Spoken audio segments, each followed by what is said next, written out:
Well, good morning. I want to show you the scallop method I'm using for my Lancaster Lady trim option and how we go about making that. Now this cast on, when you cast on for especially the body and the sleeves to have, it's huge cast on. This one is a size 2X that I'm working on, and it has 441 or 42 stitches, something like that. It's a lot of stitches. And when the body is worked in around, but sometimes it's when you have this much, you've got lots of twists. You can see some twist here in the end of it.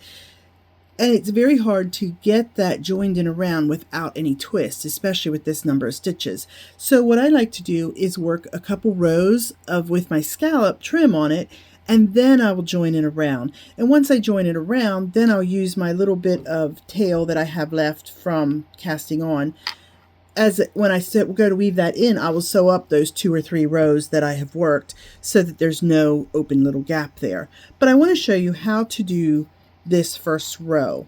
So I'm going to start like at the same point, even though I have some of the scallops done already. This is where the pattern would start anyway, right at the beginning. So you're going to knit 3. So 1, 2, 3. Now this is where you want to do the scallop, and I did write this out in the pattern, but sometimes really wordy stuff in a pattern gets me a little bit, I have to go read it a couple times. If I have a video, it just makes more sense. So I take a little crochet hook, but I'm using the back end of it, and I will cast the next, or slip the next 8 stitches onto this crochet hook with the back end. So that's 3, 4, 5, 6, 7, and 8. Then what I do is I slide it through so I have the hook ready. Sorry, there's a little bit fidgety here. I want to hook the last stitch that I knit that's on the right needle, slide it off, and pass it through all those 8 stitches. And then put it back on the left needle. Hopefully that's staying in focus enough that you can see. Then you can see I have passed all those off. Rather than passing the stitch back to the left needle and then passing them off one at a time, this way is a lot faster, for me anyway. So then I make sure this is fairly snug. I yarn over twice on the right needle and then re-knit that stitch. And you can see that is my little scallop there. And so then we're back at the start of the repeat of the pattern again, which is knit 1, knit 2, knit 3,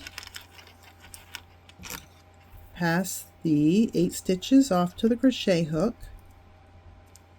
3, 4, 5, 6, 7, 8. Grab the last stitch knit and pass it through. Let's see if I can do this without getting my yarn hooked where I don't want it hooked. Well, nope, it's going to hang up a little bit. Of course it does this when I'm doing a video. And then pass it back to the left needle. Once again, 2 yarns over, and knit that stitch. And that is how you work it all the way around. And then there is another row on top of this, and once I'm done with that, you'll see it's a lot less stitches. You go from increments of 11 plus 1 or 2, I forget exactly now without looking at the pattern, to down to 6 stitches left of that. So you're losing, a lot of stitches, 5 stitches per scallop in your stitch count, and so it decreases greatly, and then it's much easier to join in around.